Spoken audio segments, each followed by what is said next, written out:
welcome back to my channel. So today I thought I would do an episode on how to work your biceps and how to do the perfect bicep curl. So before we do that, one thing I need to do is I need to go over, you see beautiful sun shining on here. I want to talk about the parts of the bicep and the arm because it's important to know that in order to know how to work those bicep muscles. So in your arm, you have a long and short head of the bicep that usually work together and attach at the elbow. And around the elbow, we have what we call these pronator muscles that are responsible for turning and helping the arm in that motion. Okay, it also helps with contraction of that muscle. And then you have your flexor. You have a flexor ulna, you have a flexor radial. I'm not going to get too deep, all that's pretty deep. And then you have this fun little muscle that runs and attaches around here called the brachioradial. So now that you know that, what you need to understand about bicep muscles, how you turn the arm and how you position that wrist will determine kind of how the bicep curls, but also what is the main activator. In general, both your long and short head bicep muscles are always working, but you can kind of focus on certain aspects of the muscle for build and pump, as well as getting part of your forearm. Okay, so some of my first favorite bicep exercises, obviously you have the basic curl. So I'm gonna grab some weights here. So on a basic curl, okay, when you do a basic curl, you need to make sure your shoulders are rolled back and everything is nice and straight to start, and your elbows are close to your sides, okay? And then when you curl up, you should just be directly in line with your body. Sometimes I see clients who have sort of hyperextension in the elbow, so when they stand, they're like this. Gotta really watch that. We need to line up, lock the elbows close to the hips, and just curl up and curl down. Now that full basic bicep curl is gonna get both the long and short head of the biceps, and it's gonna allow for full contraction, and it'll work part of the forearm as well. So it's obviously a good pick. So the other one I'm gonna talk about is hammer curls. So some of you probably at one point in your life, or have at least heard of someone who struggles with tennis elbow or golfer's elbow, okay? So that is basically inflammation. So you've got this area of the elbow.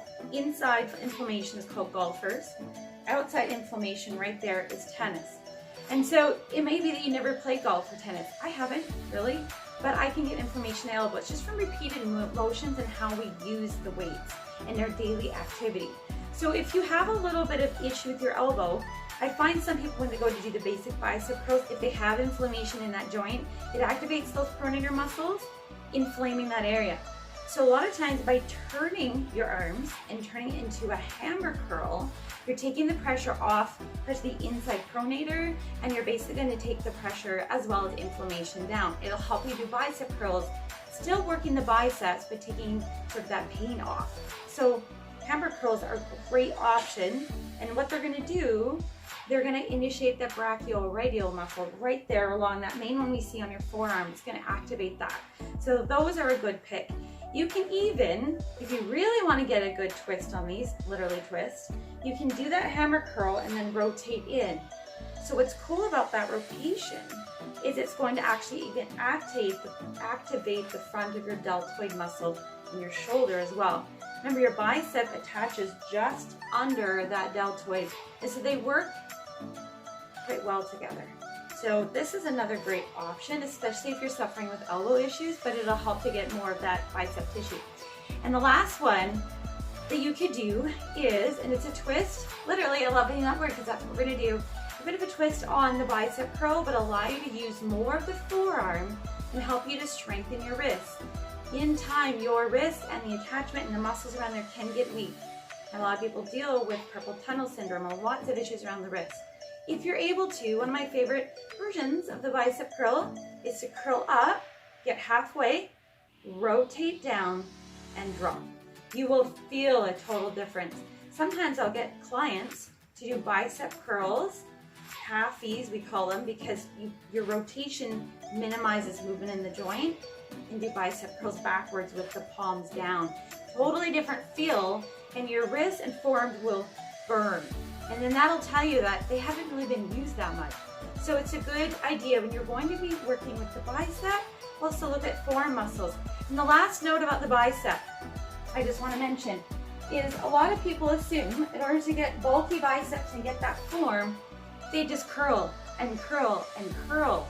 But remember, part of your arm formation is also the tricep. And did you know that the tricep actually takes up more arm space and is a more visual muscle than the bicep in a lot of ways? So if you want to work the bicep, you have to work the tricep to get nice form in the arm. It is kind of a pain when you got this beautiful bicep and you go up to do this and then the arm is waving underneath there. If you want the nice arm, work the bicep, but also work the tricep.